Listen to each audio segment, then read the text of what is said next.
Hello and welcome to this film about the winners of the Shine a Light Awards in this, the National Year of Communication.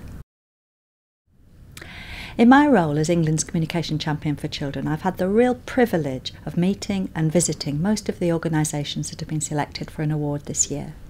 The work they do is truly outstanding, and I hope by watching this film you'll be inspired to find out more about what they do and to think yourself about what you can do to improve children's communication skills. Is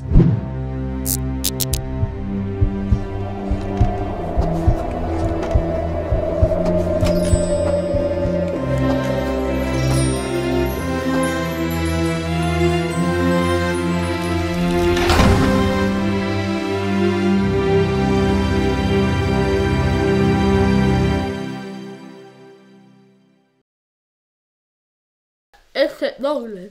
Yeah. Yeah.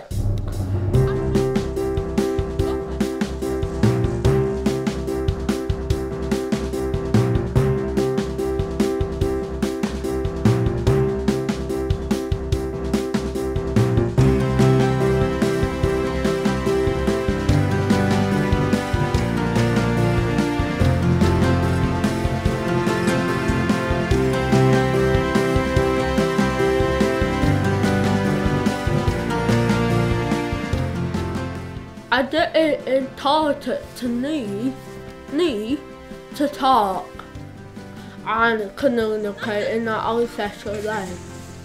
I think life for Jack has been a series of ups and downs. He didn't really move until he was 4 or 5, and even then it was kind of like just a wiggle across the floor. He didn't walk until he was 8, and he didn't talk until he was 8. And now we can't shut him up, can we? Yeah, no you can't. I like to Sundays. I do a Manchester runs, Yorkshire, Great North Run, and I also do mountains too. So also I help charities such as people such as myself. She's quite confident now to speak to people, knowing that she can get her words out to be understood. Holly comes out with little ideas and goals, like what she wants to achieve with judo or with being a young leader for Brownies. I've done a marathon course and some other people in my judo club have done some.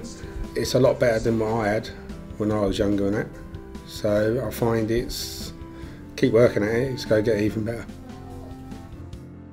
All children deserve a chance regardless of age, special needs, without the help and need of local people and local businesses.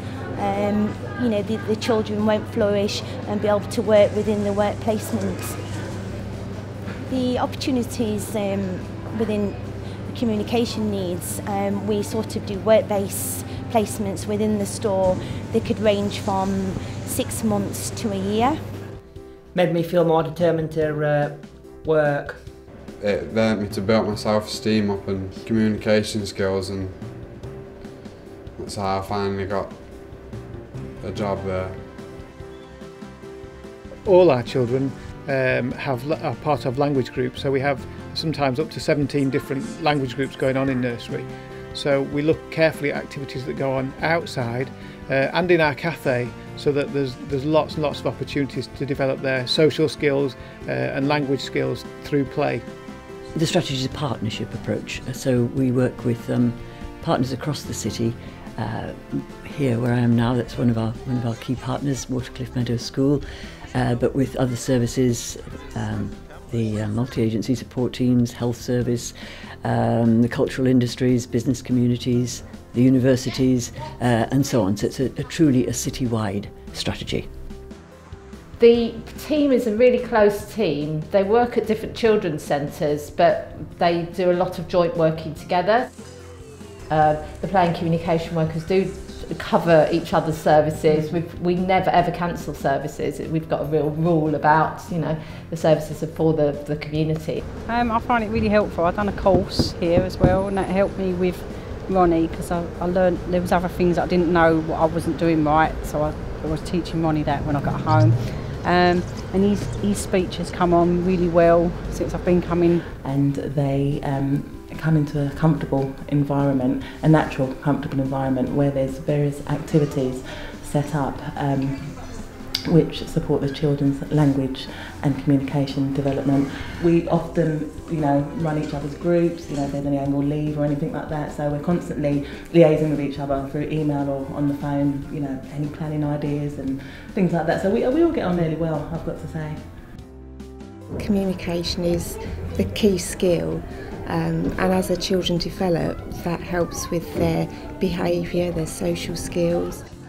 We go through all the children and have a look at their listening, speech and attention skills, and it highlights if the children are either at risk or delay or they're as expected. And we really do see a difference when we feel that we support them fully. Yeah, UEA Nursery is a great nursery. It's really a relaxed and caring atmosphere, and the children always seem really happy. We've always been struck by the nursery's enthusiasm to support Noah and his communication needs, and to learn signing and to become deaf aware. Yeah, I mean, they've been really supportive ever since Noah started. So everybody was willing to learn to sign and really support him, and all the children are learning to sign as well with him. So he just feels very confident. It's great. Initially, we were finding across the whole of the city that around 64% of children presented with significant delays with language, particularly with understanding and with expressive language. Over the last 7 years since Stoke Speaks Out began, we've actually reduced that to around 39%, which is a really significant impact. What our teams have done is to try and take a true multi-agency approach to our communication and language strategy. The help that we've received locally through all the services has been absolutely amazing. They've helped Harry as a little boy individually and us as a family. One of the main roles that our team does is the transition of children either from home into settings that they may attend or into their school placement.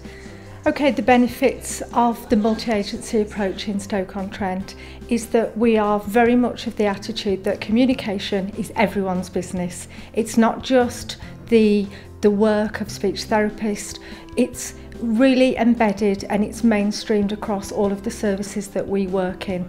Yeah, well, prioritising speech and language services is important to Worcestershire because both what national evidence has said but also what parents and schools have told us is that speech and language communication skills are a fundamental building block for learning. Commissioning may not sound as glamorous as some of the other Shine a Light awards, but actually it is the key to better services for children and young people. Commissioners, if they're good, they need to know how to understand the needs in their area. They need to involve the users of services like parents, children, young people. They need to know what good looks like. They need to know how to measure the impact of what they've done. Now, all of those things is what I've seen Worcestershire do so very, very well. The Bristol Hello Group have been set up probably about 18 months. Well, I think overall the main thing is that we've raised awareness about the importance of communication across the board from early years up until adolescence, how communication will really impact on outcomes for children and young people as they enter adulthood. I think the Hello campaign provided us with a platform to launch everything.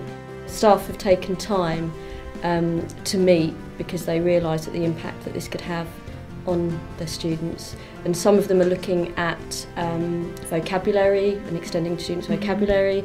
Some teachers are looking at the way students present themselves through their speech in classrooms and looking at how we can improve behaviour. Throughout life, positive relationships are built on clear two-way communication. Young people need the confidence to express their opinions, emotions and feelings. This is what we've done, and we've kind of been proven to say that it's been working, and we want to really do some more things. We want to do some more projects, some more training, just kind of continue it. The work of the team is invaluable. They have helped us help teachers through training based here at Tunmarsh, and then also for me and my individual work with them, modelling programmes and strategies to help them improve the communication skills of those young people. We've been rolling out programs to schools for staff to carry out to develop speech and language skills, as we know that speech and language skills in early years are the milestones for reading and literacy skills in later on in life. So we want to build on those foundation skills as soon as possible. I think our team is fantastic. We have lots of therapists who have such good specialisms, and we always roll off each other. We always ask each other for advice, and it always feels so natural to go and talk to your team with any kind of difficulties, or even with some kind of progress you've made, so that you can always say, yes, we're the best.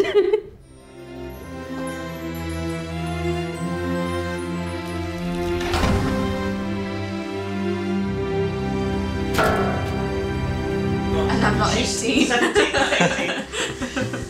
18. Nugget.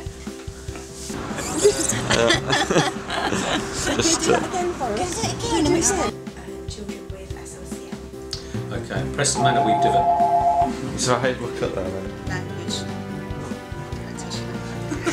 That was wrong, Sandra. Skills that help with early learning to build on. That didn't make sense for anyone. It's alright, no worries. Take a breather. Our project manager, are you strategy manager, sorry? Programme manager, I see, I got it wrong. The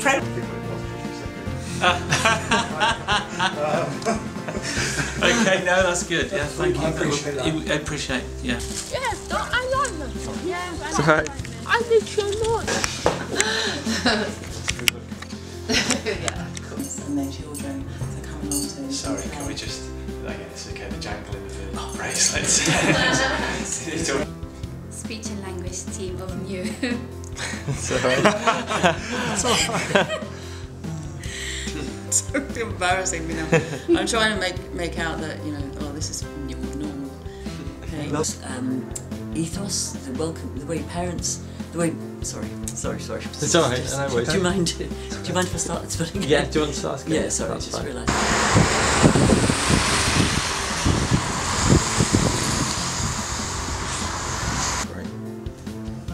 That's brilliant. I think that's everything we need. Yeah, that's perfect, yeah. Sorry, I didn't speak sound. Don't speak sound. Oh, can we cut? Sorry, I think Jill's in the background. Just think, it's very dark. What toy he wants. Just stream. I know. He's way too much stuff. Have you I'd just like to say, everybody who's watching this down, just listen to it carefully, because everybody shouldn't talk, like I said. Everybody shouldn't talk in the old session like, if you cannot do something, just keep on trying. And if you can't talk or sign, just keep on trying. Because eventually, like me, you will do it. And if the doctor tells you can't do it, don't delete them, because you can. And I delete them you.